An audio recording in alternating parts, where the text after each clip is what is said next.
नमस्कार बंधुरा सूर्येर आलोते मात्र 2 घंटाय मिष्टि दई तैरिर गोपन रेसिपि आज आमार बंधुदेर साथे आमि शेयर करते चलेछि।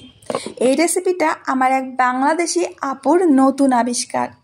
রেসিপিটা A to Z ফলো করলে আমার ভিউয়ার্সদের আর দই জমাতে কোনো সমস্যাই হবে না আশা করি। আর আমার প্রিয় বন্ধুরা তোমরা দেখতে পাচ্ছ এই দইটা কি পরিমাণে পারফেক্ট হয়েছে আর দইতে একটুও জল পাবে না। বন্ধুরা আশা করছি আজকের রেসিপিটাও তোমাদের অনেক অনেক ভালো লাগবে। ভালো লাগলে অবশ্যই বন্ধুদের মধ্যে শেয়ার করে দেবে। তো বন্ধুরা সবার প্রথমে আমাদের লাগবে দুধ। এখানে আমি 1 লিটার দুধ নিয়েছি। দুধটাকে প্রথমে জাল করে নিতে হবে। তো খুব বেশি সময় ধরে জাল করে নেওয়ার দরকার নেই, মোটামুটি 5 থেকে 7 মিনিট জাল করে নিলেই হবে। যেহেতু আজকে আমরা সূর্যের আলোতে দইটা বসাবো এর জন্য একটু আলাদাভাবে তৈরি করব। তো এখন এখানে দিয়ে দিচ্ছি আমি গুঁড়া দুধ। গুঁড়া দুধ এখানে দিলাম আমি 4 চামচের মতো। তো গুঁড়া দুধটা দিলে কি হবে, আমাদের দুধটা খুব শীঘ্রই ঘন হয়ে যাবে।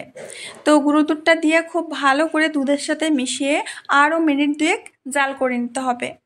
এদিকে গ্যাসের আঁচটাকে বন্ধ করে দিয়ে অন্যদিকে একটি প্যানের মধ্যে আমি দিয়ে দিচ্ছি চিনি। এখানে 4 থেকে 5 চামচ আমি চিনি দিয়ে নিয়েছি। এখন এই চিনিটাকে ক্যারামেল করে নিতে হবে। ক্যারামেল করার সময় গ্যাসের আঁচটাকে কিন্তু মিডিয়ামে রাখবে, লোতে করে রাখবে না বা হাইতে করেও রাখবে না। তোমরা দেখতেই পাচ্ছ বন্ধুরা চিনির ক্যারামেলটা আমার তৈরি হয়ে গেছে। আর এই ক্যারামেলটা খুব বেশি সময় জাল করবে না, তাহলে কিন্তু দইটা আমাদের তিতা লাগবে। এবার এর মধ্যে দিয়ে দেব দুধ। এখানে আমি প্রথমে 2 হাতা দুধ দিয়ে দেব। দুধটা দিয়ে খুব ভালো করে ক্যারামেলের সাথে মিশিয়ে নিতে হবে। আর দেখবে যে ধীরে ধীরে ক্যারামেলটা আস্তে আস্তে করে দুধের সাথে মিশে খুব সুন্দর একটা রং তৈরি হয়ে যাবে। আর বন্ধুরা তোমরা দেখতে পাচ্ছ খুব সুন্দর একটা কালার চলে এসেছে। এখন জাল দেওয়া বাকি দুধটা এর মধ্যে ঢেলে দিতে হবে। এবার ক্যারামেলের সাথে এই দুধটাকে 1 মিনিট মতো জাল করতে হবে। খুব বেশি সময় ধরে জাল করার দরকার নেই, মোটামুটি ক্যারামেলের সাথে খুব ভালো করে দুধটা মিশে যায় ততক্ষণের জন্য জাল করে নিতে হবে। খুব ভালো করে আমি মিশিয়ে নিয়েছি। এখন গ্যাসের আঁচটাকে বন্ধ করে দেব। তো বন্ধুরা অন্যদিকে আমি একটা বাটির মধ্যে দেখো নিয়েছি 100 গ্রাম মিষ্টি দই। এটা মিষ্টির দোকান থেকে কেনা দই। তো সবসময় চেষ্টা করবে দই বসাতে মিষ্টির দোকানের দই ব্যবহার করতে। তো দইটাকে খুব ভালো করে ফেটিয়ে নিতে হবে এইভাবে। এই দেখো একেবারে ক্রিমের মতো করে। এইদিকে আমাদের দুধটাও ঠান্ডা হয়ে এসেছে, তবে একেবারে যেন ঠান্ডা না হয়ে যায় সেই দিকে খেয়াল রাখবে। আমরা একটা আঙুল চুবিয়ে 10 পর্যন্ত গুনতে পারবো, ঠিক ততটা পরিমাণে গরম রাখতে হবে। ঠিক আছে, তো আমি একটু চেক করে নিচ্ছি আঙুলটা ডুবিয়ে যে 10 পর্যন্ত গুনে রাখতে পারি কিনা। দুধটা আমাদের একেবারে পারফেক্ট। এখন এই ফেটিয়ে রাখা দইটা এর সাথে দিয়ে খুব ভালো করে মিশিয়ে নিতে হবে। বন্ধুরা আজকের রেসিপিটা তোমরা A to Z ফলো করলে জীবনেও তোমরা দই বসাতে ফেল হবে না, আমি কথা দিচ্ছি। সে তোমরা যদি এই দইটাকে 12 ঘন্টার জন্য রেস্টে রেখে বসাতে চাও তাহলেও হবে, বা সূর্যের আলোতে 2 ঘন্টা রেখে দিলে তাতেও হবে। তো খুব ভালো করে আমি দইটাকে এইভাবে দুধের সাথে মিশিয়ে নিয়েছি। আর মেশাতেই দেখতে পাচ্ছ যে দুধটা কতটা ঘন হয়ে গেছে। এবার আমি দই বসানোর জন্য নিয়েছি প্লাস্টিকের বাটি। তোমরা যে কোনো পাত্রে দই বসাতে পারো, কোনো সমস্যা নেই। ঠিক আছে, এখানে আজকে আমি প্লাস্টিকের বাটিতে দই বসাবো। তো এক হাতা করে প্রত্যেকটা বাটির মধ্যে আমি দই দিয়ে দিচ্ছি। এখানে তোমরা কাচের বাটি বা স্টিলের বাটি বা প্লাস্টিকের বাটি যে কোনো বাটিতেই বসাতে পারবে। প্রত্যেক দিনের মতো আমি আজকেও সেই একই কথা বলবো।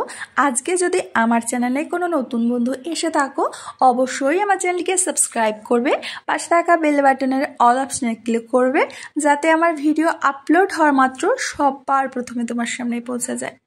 আর বন্ধুরা রেসিপি ভালো লাগলে প্লিজ শেয়ার করবে সবার সাথে।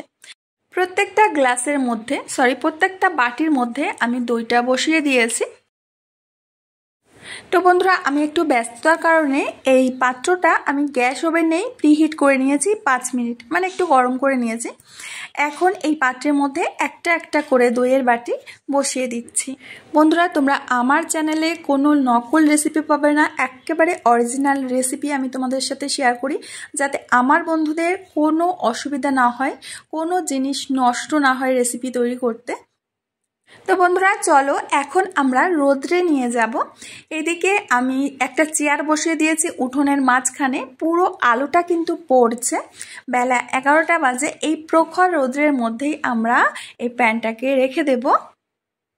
তো বন্ধুরা পুরো একটানা 2 থেকে 3 ঘন্টা এইভাবে রোদের মধ্যে রেখে দিতে হবে। তো বন্ধুরা প্রায় আমি 3 ঘন্টা পর তোমাদের খুলে দেখাচ্ছি। আমি তোমাদের 2 ঘন্টা বলেছি, কিন্তু 2 ঘন্টায় জমেনি, আমি চেক করে দেখেছিলাম।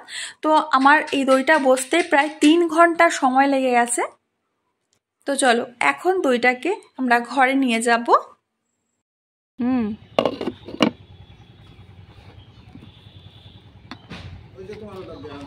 হ্যাঁ বন্ধুরা দই কিন্তু ঠান্ডা ঠান্ডা খেতেই ভালো লাগে, এর জন্য আমি এই দইগুলোকে 1 ঘন্টা মতো ফ্রিজে রেখে দেব।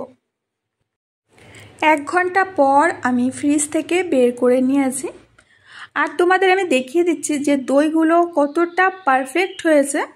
বাটিটা যদি আমি উল্টো করি তবুও কিন্তু পড়ে যাবে না, দেখতেই পাচ্ছ খুব সুন্দরভাবে দইটা বসে গেছে। এখন আমি একটা প্লেটের মধ্যে দইগুলোকে সার্ভ করে দিচ্ছি।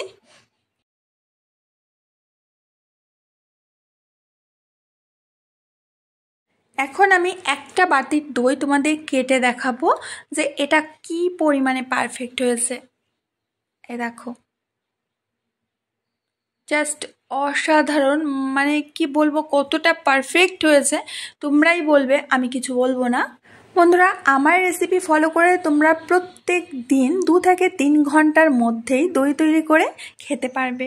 আর যদি 10 মিনিটের মধ্যে দই তৈরি করতে চাও সেই রেসিপিও দেওয়া আছে, আমি ডেসক্রিপশনে লিঙ্কটা দিয়ে দেবো, দেখে নিতে পারো।